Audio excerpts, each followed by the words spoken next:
낙동강이 휘돌아 흐르는 마을. 물을 끼고 산을 지고 살아온 이곳은 경상북도 안동. 우리나라 정신문화의 큰 줄기를 이어온 곳입니다.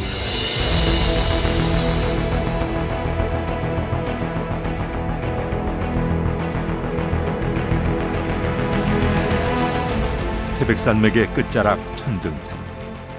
넉넉한 산세 한가운데 천년 봉황의 꿈이 서린 봉정사가 있습니다.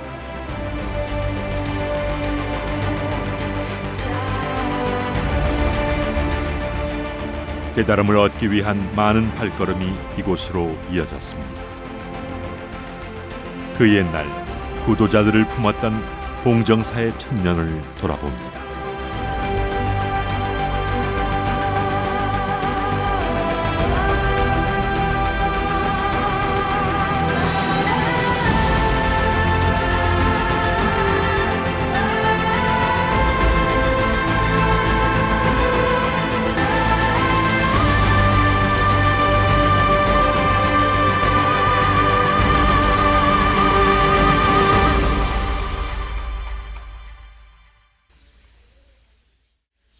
선비의 고장이라 불리는 안동은 유구한 역사만큼 전통을 지켜오고 있는 곳입니다. 1574년 선조 7년에 세워진 도산서원. 퇴계 이황의 학문과 덕행을 기리기 위해 만들어진 곳으로 2019년 유네스코 세계유산으로 등재됐는데요. 도산서당은 이황 선생이 몸소 제자들을 가르치던 곳입니다.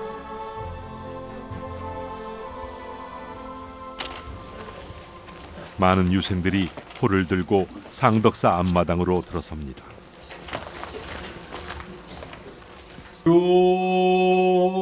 매해 봄과 가을 치러지는 향사래. 퇴계 선생의 유덕을 기리고 추모하기 위해서입니다. 민간 차원 최대 전통 행사로 전통적인 제례 문화 원형이 500여 년이 넘도록 이어오고 있죠.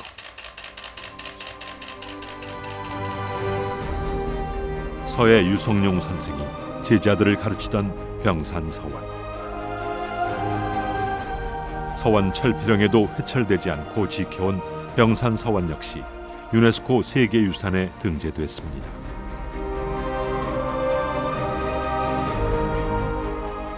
만대루 옆엔 낙동강의 은빛 백사장과 병산이 한 폭의 그림처럼 펼쳐져 있습니다.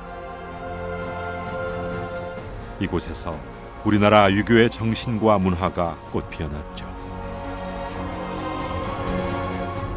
이런 유교적인 가치를 고스란히 담고 있는 것이 있습니다. 조선시대 유학자들의 저작물을 간행하기 위해 나무판에 새긴 유교 책판이 바로 그것인데요. 수록 내용도 문학을 비롯해 정치, 경제, 사회 등 다양한 분야가 담겨 있습니다. 16세기에서 20세기 후반까지 500년간 지속돼 지금까지 약 6만 7천여 장이 남아 있습니다. 집단 지성의 결과물로 인정받아 2015년 유네스코 세계기록유산으로 등재되기도 했죠.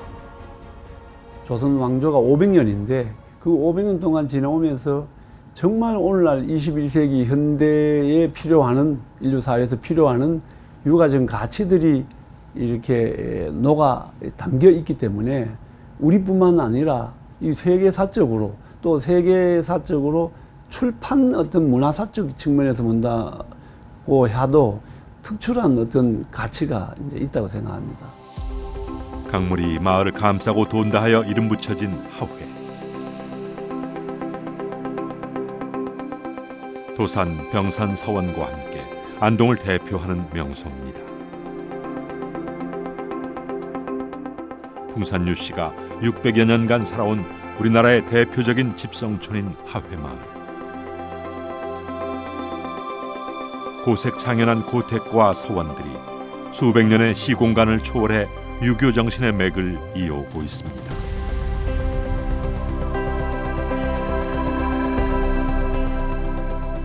우리의 전통적인 생활이 그대로 전승되고 다음 세대의 삶이 영위되는 살아있는 유산이기도 하죠.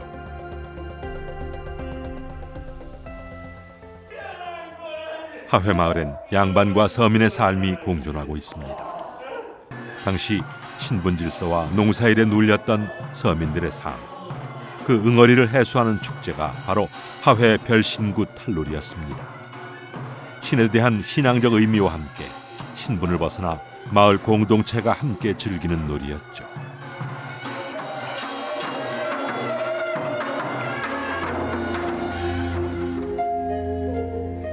해마다 음력 7월 16일이 되면 하회 마을엔 불꽃이 강으로 떨어집니다.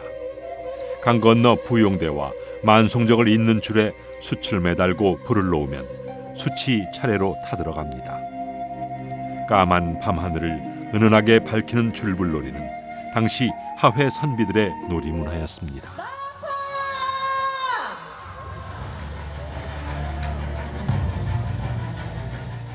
안동의 세계유산은 바로 현대사의 사람들이 정말 정신적인 지향이 뭐고 무엇이 진정한 삶의 가치인가를 보여줄 수 있는 그런 가장 중요한 자산을 갖춘 이런 지역이 된다고 볼 수 있겠죠. 안동 사람들의 삶과 신앙이 담긴 곳이 또 하나 있습니다.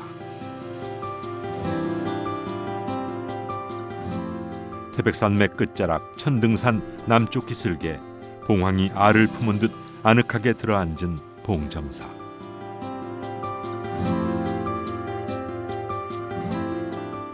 과거 대망산으로도 불렸던 이 산에는 작은 이야기가 하나 전해 내려옵니다.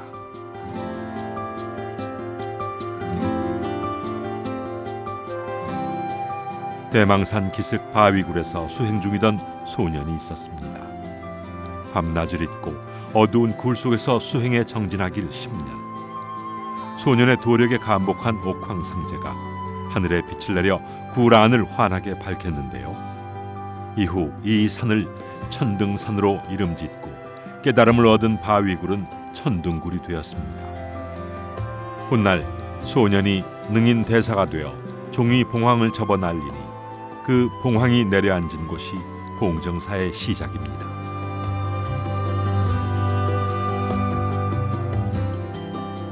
신라 문무왕 672년 아름다운 창건 설화와 함께 능인 대사가 창건한 봉정사는 수백 년간 지역 사람들의 염원과 구도자들의 고행이 깃들어 있습니다.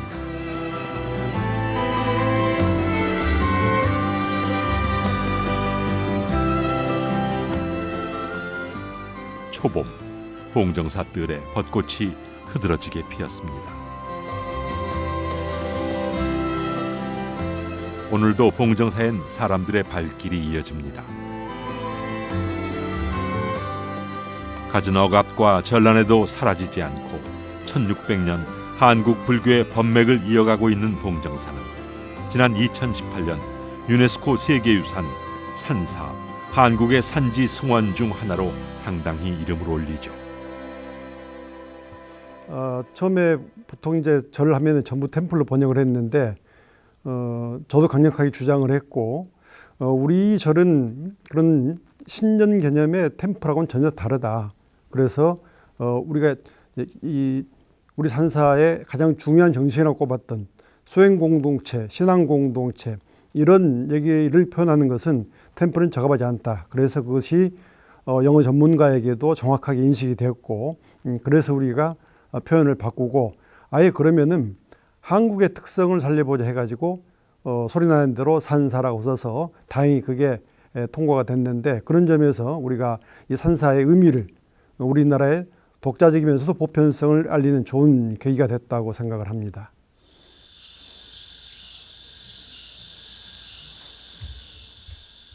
산사, 피안의 세계로 들어가기 위해 만세루로 향합니다.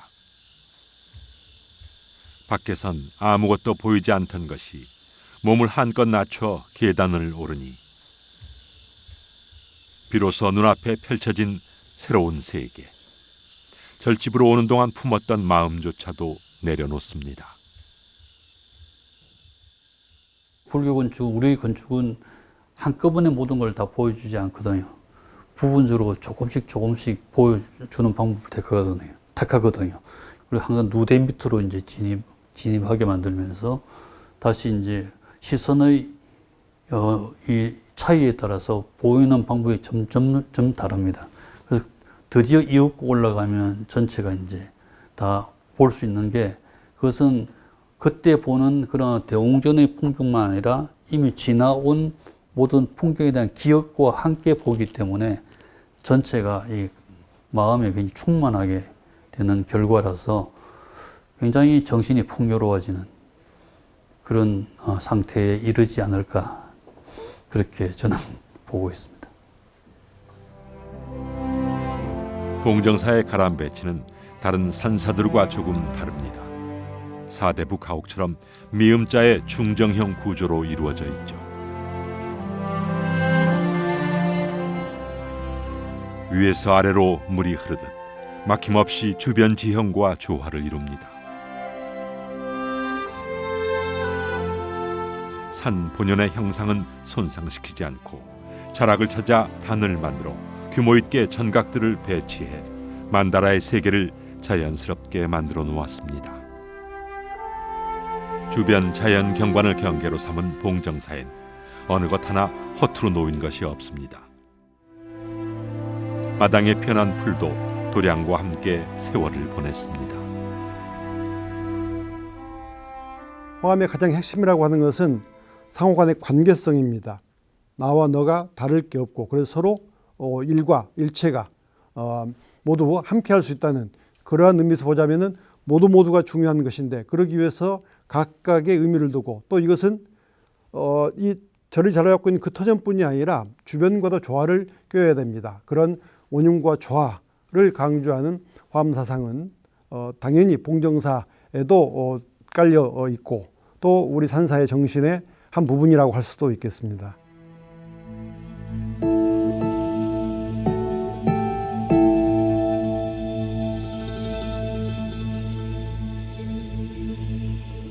말로 통하지 않고 마음에서 마음으로 불법의 진리를 전합니다.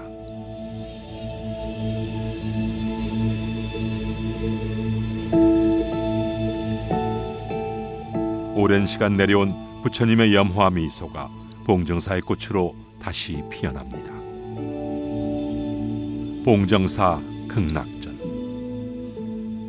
일세일불, 한 세계에 하나의 불이 있어서 전체를 갖다가 이제 같이 아우른다고 하는 건데, 대웅전을 중심으로 하는 공간이 하나 있고, 바로 옆에 극락전을 중심으로 하는 공간.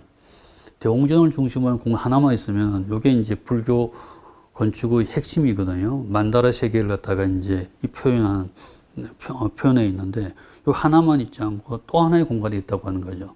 이 두 개가 대등합니다. 그러니까 세상에는 하나만 있는 게 아니라 여러 개의 동등한 가치가 같이 있다고 하는 거죠.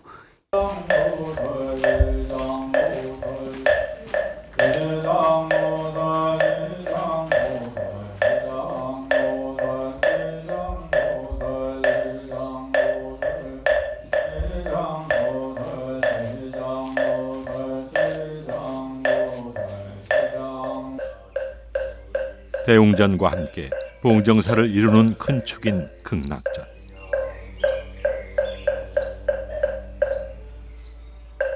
불국토가 세상에 하나만 있는 것이 아니라 여러 개의 불국토가 있을 수 있다는 것을 여실히 보여줍니다.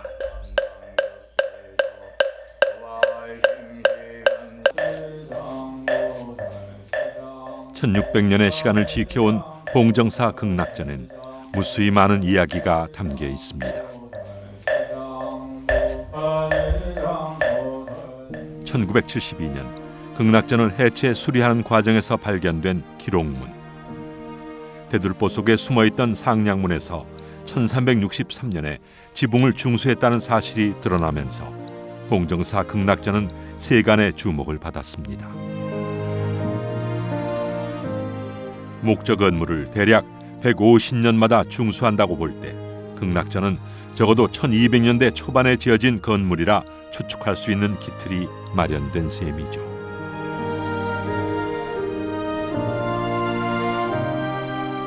그 전까지 부석사 무량수전이 가지고 있던 가장 오래된 목적 건축 타이틀은 이날 이후 봉정사 극락전으로 옮겨집니다. 들문도 없이 좌우 양벽에 난 광창으로 빛과 바람이 법당 안으로 스며듭니다. 통일 신라시대부터 고려시대의 문화를 엿볼 수 있는 극락전. 환자 없이 석가래가 그대로 보이는 천장에서 보듯이 그 시대의 건축 양식을 그대로 간직하고 있는 극락전은 한국 고건축사에 있어 중요한 자료로 꼽힙니다.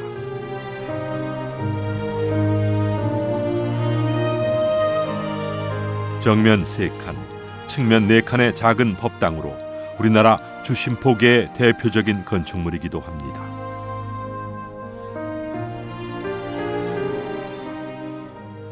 극락전은 이게 이 나무 기둥으로 지지한 건물입니다. 이 보면은 그 결구 방식이 조선 시대보다는 훨씬 앞서 있으니까 굉장히 경쾌하고 굉장히 단순하고 그래서 힘이 있거든요. 조선 시대로 가면은 이게 다공포로 해가지고 여러 가지 어떤 이게 번잡하게까지 보이는 그런 어떤 구조의 그런 어떤 다양성이 있는데 그에 비해서 극락전은 굉장히 아주 맑은 건축이라고 이야기를 할 수가 있죠.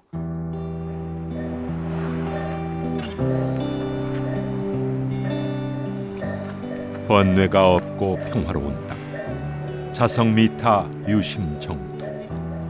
마음 밖에 극락이 따로 있지 않으니 이미 내 마음 안에 있는 극락 정토를 찾습니다.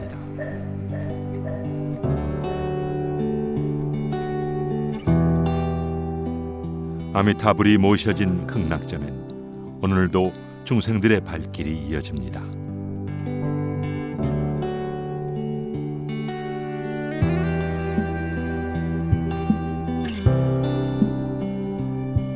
무수히 많은 중생의 기도와 구도자들의 수행이 1000년 넘도록 이어지고 있는 맑은 도량 극락전.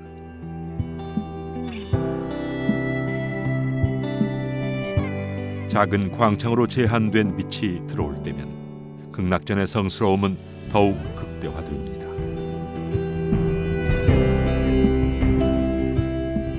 일상의 삶에서 진리를 바라보고 고요 속에서 부처님을 친견하는 극락전.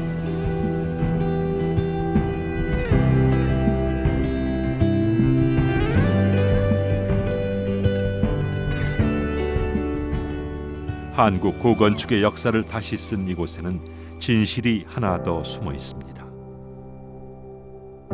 법당 구석에 드러나 있는 이 전돌은 그 시절 이 공간이 어떻게 쓰였는지를 짐작케 합니다. 신발을 신고 들어올 수 있는 공간이었던 것이죠. 작은 창으로 빛을 끌어들이고 바람이 쉬어가는 극락전 법당 안.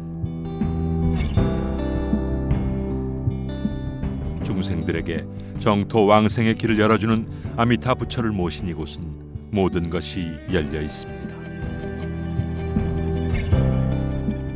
천장엔 석가래가 그대로 드러나 강건해 보이기도 하고 규범적으로 보이는 동시에 규범을 벗어난 듯 보이기도 하죠.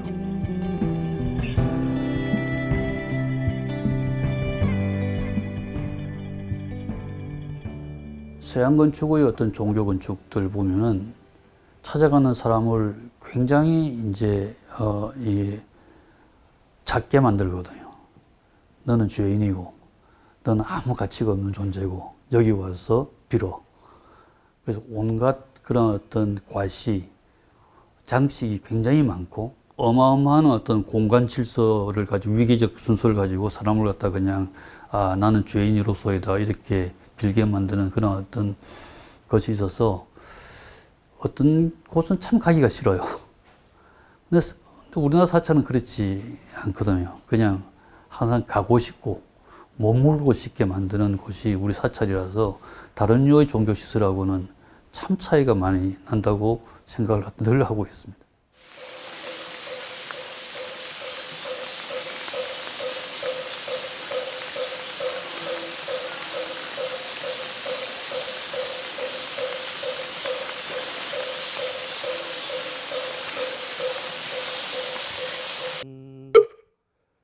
여름을 알리는 비와 함께 봉정사의 계절이 깊어갑니다. 또 다른 온도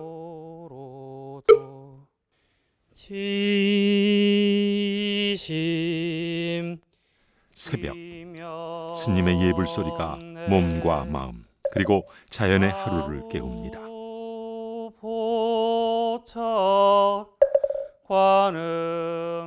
소란스러운 마음의 짐을 내려놓고 한 걸음 한 걸음 바른 길을 닦아가는 발원의 시간.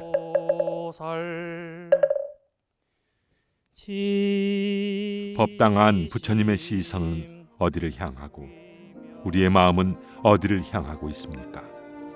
끝없는 화두와 참선이 극락전 앞마당에서도 일어나고 있습니다.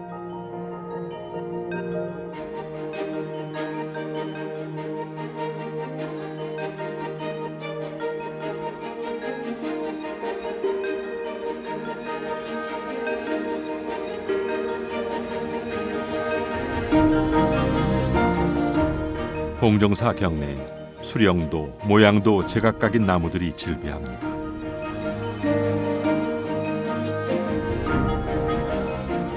옮겨 심지도 수형을 바로잡지도 않고 그대로 뿌리를 내린 나무들.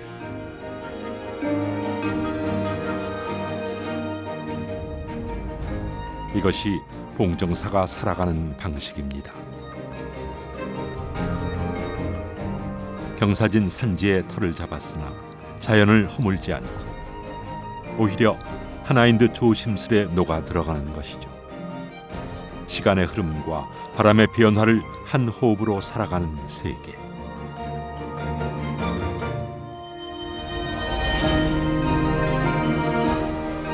우주의 모든 것은 서로 깊은 조화를 이루며 살아갑니다. 땅의 흐름을 막지 않고 열린 이곳은 경계가 허물어졌기에 무엇이든 채울 수 있습니다.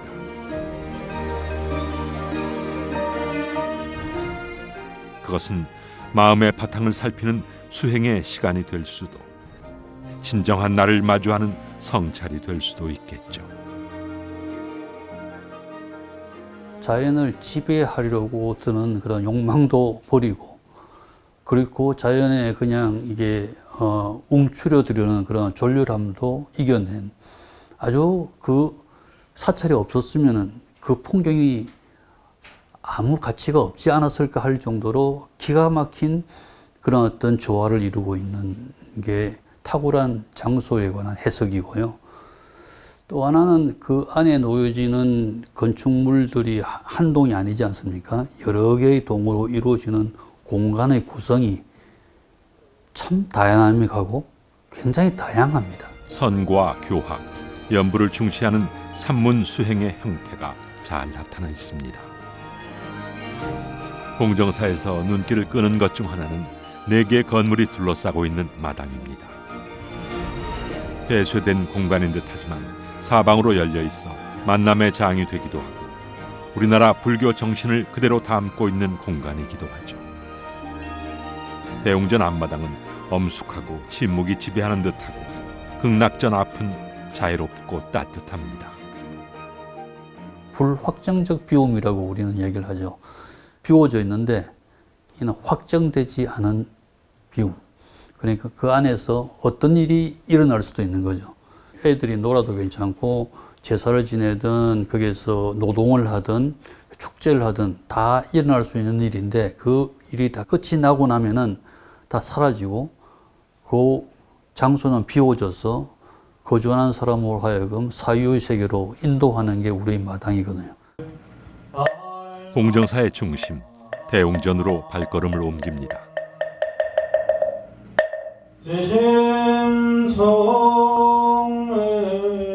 대웅전은 고려 말 이전에는 볼 수 없었던 새로운 건축 양식으로 극락전과는 또 다른 영역을 만들어냅니다. 기둥 사이에도 공포를 배열한 다포 양식으로 웅장한 느낌을 주는데요. 경복궁, 근정전과 같은 조선시대 주요 건물에서 이 양식을 찾아볼 수 있습니다. 본당으로 향하는 길목에 있는 만세루를 지나면 마주하는 부처님의 세계. 극락전에서 시작해 고려 말 조선 초기를 지나며 봉정사의 중심은 대웅전으로 확대됐습니다. 사부대중과 부처님과의 만남이 이루어지는 곳, 극락전과 달리 마루가 깔려있는 법당 안엔 석가모니 부처님을 중심으로 관세음보살과 지장보살을 협시보살로 모시고 있습니다.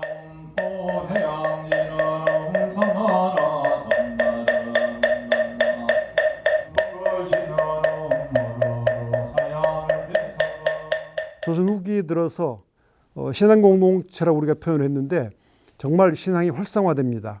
나를, 내 가족을, 사회를, 나라를 지켜줄 수 있는 그 안전판으로서 불교 신앙을 생각을 했고, 그래서 저에 많은 사람들이 모여들었습니다. 그래서 처음에는 대웅전이라고 하는 중심 공간에 모여들어서 아마 예배를 보고 거기에서 기도를 하고 했을 겁니다. 그런데 많은 사람이 모이니까 법당은 한정돼서 포용을 못했습니다. 그래서 생겨난 퇴마루, 또 하나의 법당인 셈입니다. 여느 사찰에선 보기 힘든 퇴마루. 대웅전에 마루가 있는 대웅전은 봉정사가 유일합니다.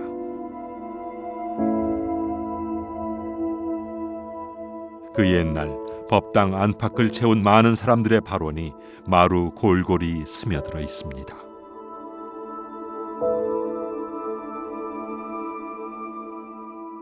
다폭의 건물로는 최고 오래된 것으로 알려진 봉정사 대웅전. 법당 안엔 고색 창연하고 아름다운 단청이 천년의 시간을 견디고 지금도 빛을 발하고 있습니다. 반자에 그려진 세심한 문양들, 부처님이 계신 전각에서 천장은 천상의 세계로 표현됩니다.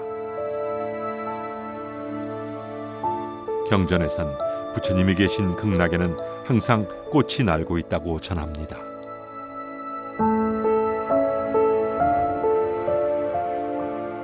극락의 아름다움, 꽃비가 날고 아름다운 음악 소리가 흐르는 극락의 세계. 부처님의 국토인 법당 안에서도 천장에는 연꽃이 흩날립니다.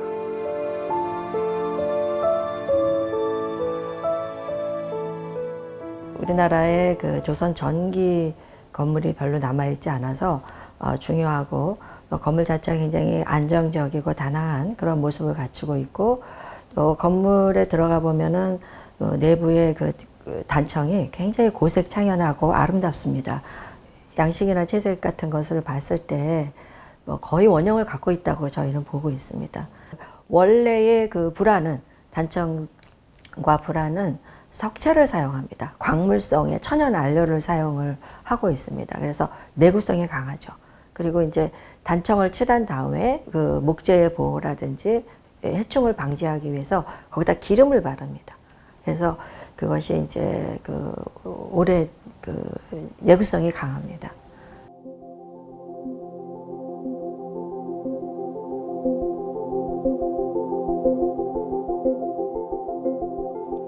불벽의 앞쪽에는 후불탱화인 아미타 설법도를 걸었습니다. 아미타 부처님을 중심으로 좌우에 십보살과 범천, 10대 제자, 사천왕 등이 함께 있는 아미타 설법도. 1713년 제작되어 그 시기 불화의 역사를 알 수 있는 소중한 사료입니다. 국가지정문화재로 지정이 되기 위해서는 어떤 역사적인, 학술적인, 예술적인 가치 같은 것들이 인정이 되는데, 일단은 18세기 전기니까 그 역사적으로 오래된 불화이고 또 기록이 다 있고, 그래서 그런 점에서도 중요한 불화이고, 당시 기록이 있다는 것은 당시의 양식을 그대로 알려주는 것이거든요. 사람으로 치면 주민등록증을 보여주는 거랑 마찬가지입니다. 네, 그 연대를 확실하게 알 수 있는 거라서 학술적으로도 거기에서 누가 그렸고 뭐 하는 것들까지 알 수 있어서 매우 중요합니다. 18세기 전반 경상북도 지역 불화의 특징이 잘 표현된 작품으로 평가되는데요. 대웅전엔 이 후불탱화에 얽힌 역사적인 사건이 하나 있습니다.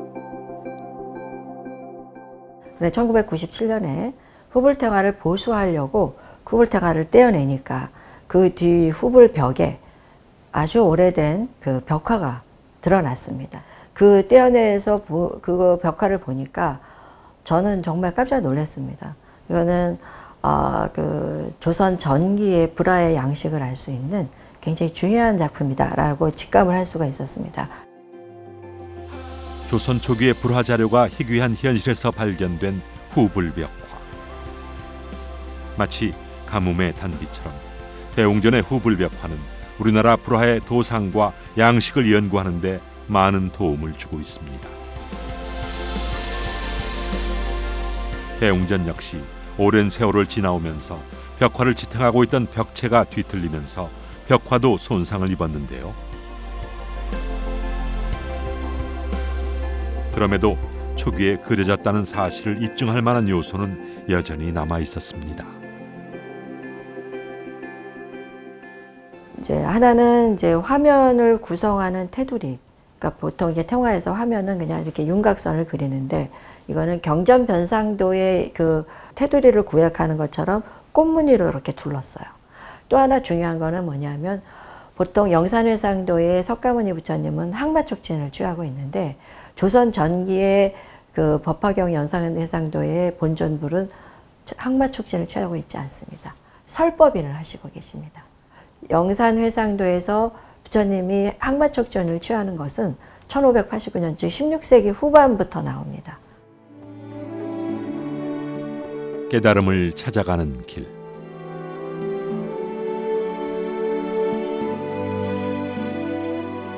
시간의 깊이도 마음 짓는 바에 달려 있습니다.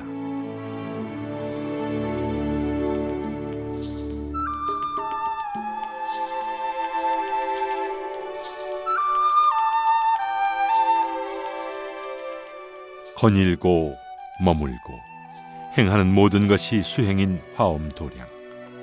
마음속 티끌만한 번뇌도 함께 쓸어냅니다.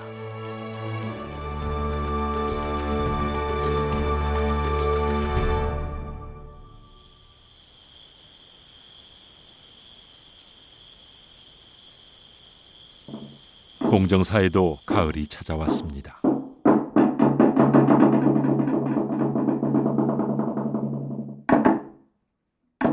예명도 없는 누각에서 물속에 사는 모든 중생을 제도하기 위한 목어 소리가 천등산을 채웁니다.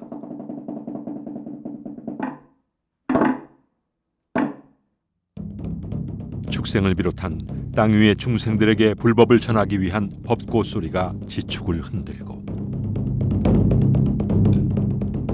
흔들리는 장삼자락에서 설법으로 진리를 깨우친 용약 환희의 모습이 떠오릅니다.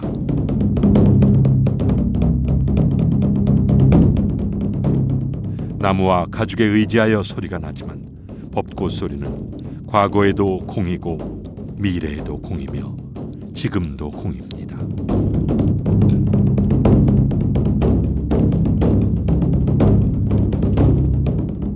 특정한 곡조가 없는 북소리는 이름이고 이름은 원음, 곧 부처님의 소리입니다.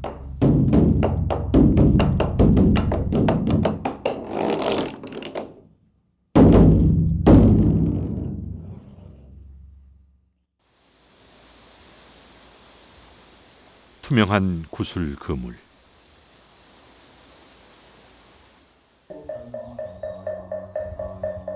도솔천 내원공엔 구슬로 만들어진 그물 인드라망이 드리워져 있습니다.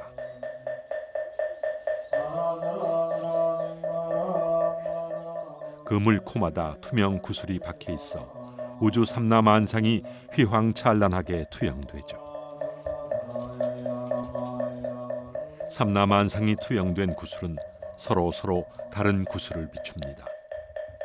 이 구슬은 저 구슬에, 위의 구슬은 아래 구슬에 투영되고 그 큰 그물에 있는 모든 구슬이 서로를 비춥니다. 불교의 연기가 바로 이것이죠.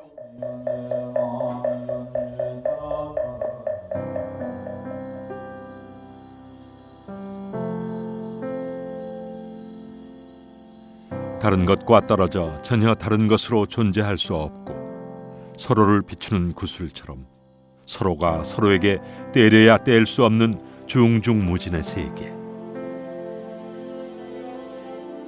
우리는 서로를 이렇게 의지하면서 살아갑니다. 이런 관계의 그물은 봉정사 곳곳에서도 찾아볼 수 있습니다. 대웅전 앞마당에 버티고 선 만세루는 기둥 사이로 바깥 풍경을 경내로 끌어들이죠. 내 외부 공간이 하나가 되어 조화를 이루는 겁니다.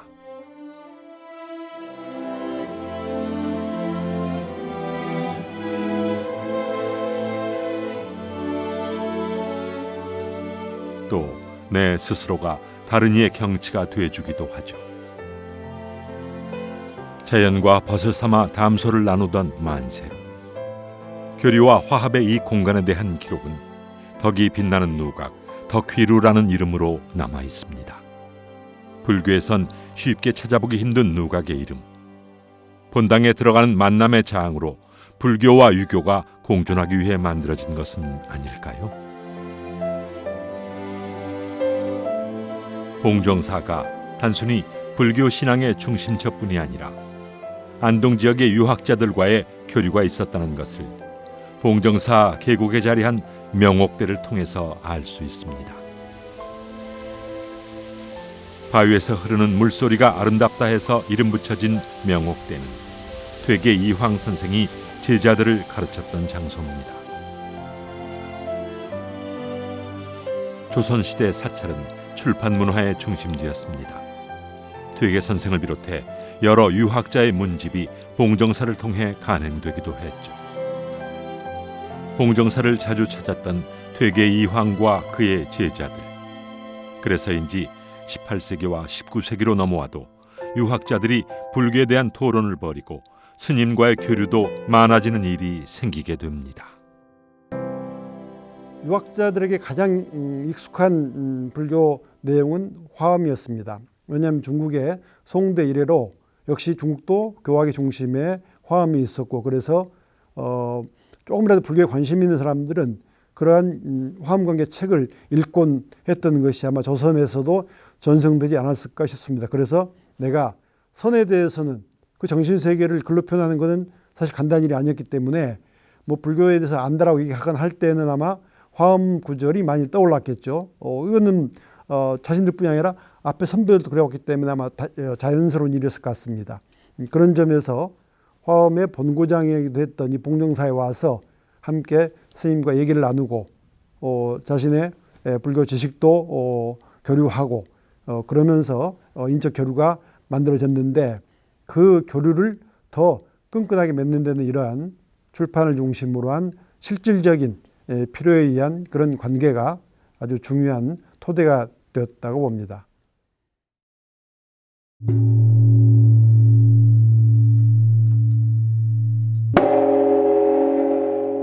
산사의 새벽, 범종 소리가 봉종사 위를 맴돕니다.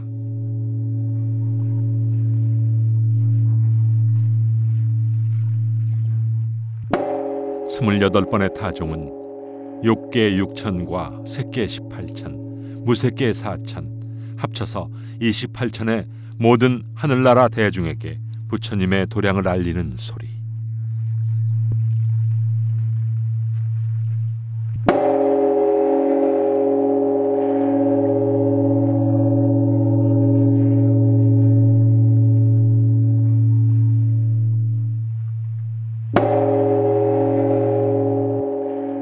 마음을 비우고 마음을 열어 사는 이에게는 영원히 죽지 않는 감노의 세계와 정각이 함께함을 알리는 종소리가 새벽을 열고 있습니다.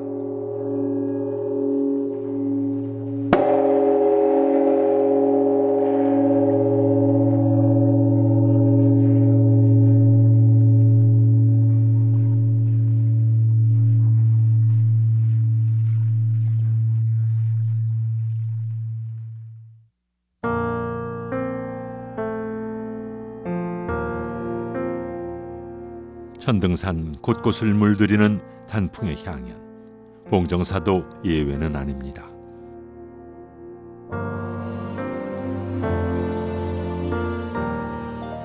대웅전 오른편으로 난 계단, 수행자의 발걸음이 그곳으로 향합니다.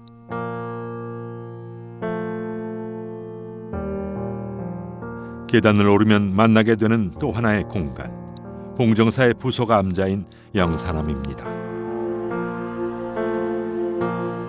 영산암을 빈틈없이 막고선 누각 우화루. 부처님이 영축산에서 법화경을 처음 설법할 때 하늘에서 꽃비가 내렸다는 데서 유래한 이름입니다. 우화루를 지나면 어느 고택의 안채에 들어선 듯한 그림이 펼쳐집니다. 높이가 다른 각 전각들은 우화루의 트웬마루와 모두 연결돼 있고 이를 통해 바깥 세상과 소통하죠.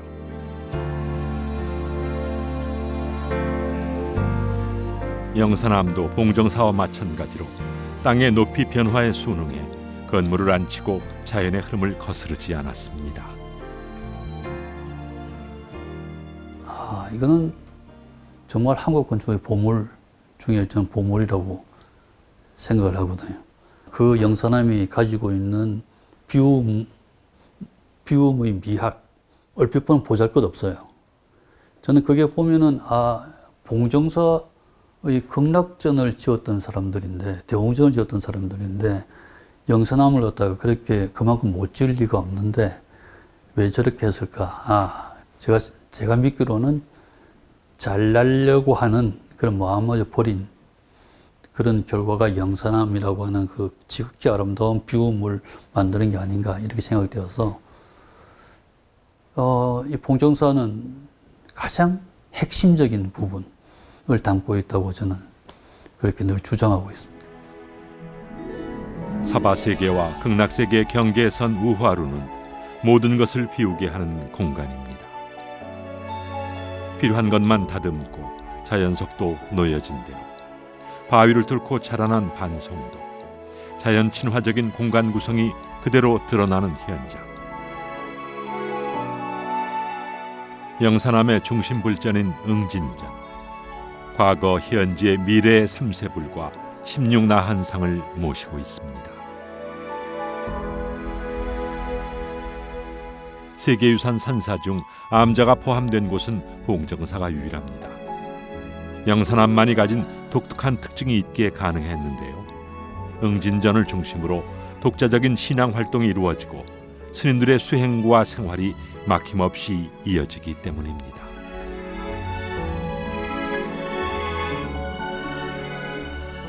해서 영산암은 봉정사 안에 봉정사로 불립니다. 아무리 작지만 대체로 우리가 작은 암자든 그 사원의 구성을 볼 때는 규격적인 그런 불전 공간과 생활 공간이 어떻든 틀을 갖추고 있게 됩니다. 그런데 여기는 다 갖추었지만 그게 정확하게 자를 대서 딱딱 떨어지는 게 아니고 상당히 자연스럽게 조화를, 그렇지만 또 조화를 이룰 수 있도록 되어 있습니다. 그런 암자가 본절과 약간의 거리를 두고 독립성과 그 연결성을 함께 가지고 있다는 점을 보여줬기 때문에 그 점이 역시 아주 특징적인 의미를 갖는다 해서 오직 영산암만 일수안에 포함을 해서 함께 얘기를 할 수가 있었던 것이죠.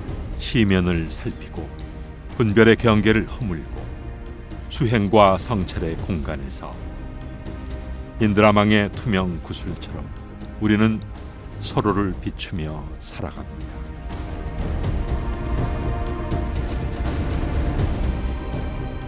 만물이 조화와 원흉의 질서를 지키고 있는 영산암의 뜰이 인드라망 구슬 속에 담겨 있습니다. 해가 지고 달이 차오르면 그 구슬 속에 봉정사는 어떤 모습으로 비춰질까요?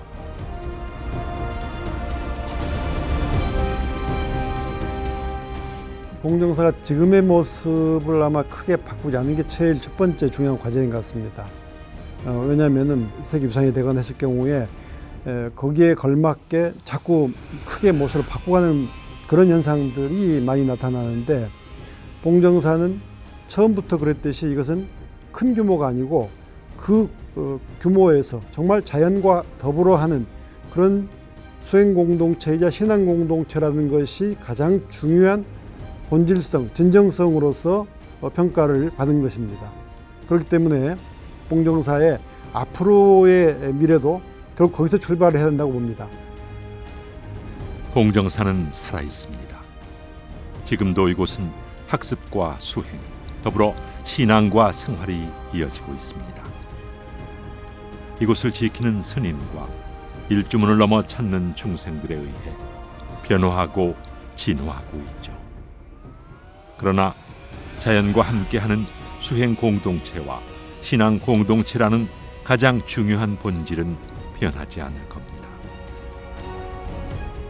꾸미지 않은 소박함 속에 깃든 정갈한 아름다움이 있는 봉정사. 봉황이 꿈꿔온 상생과 깨달음의 길이 천년을 이어오고 있습니다.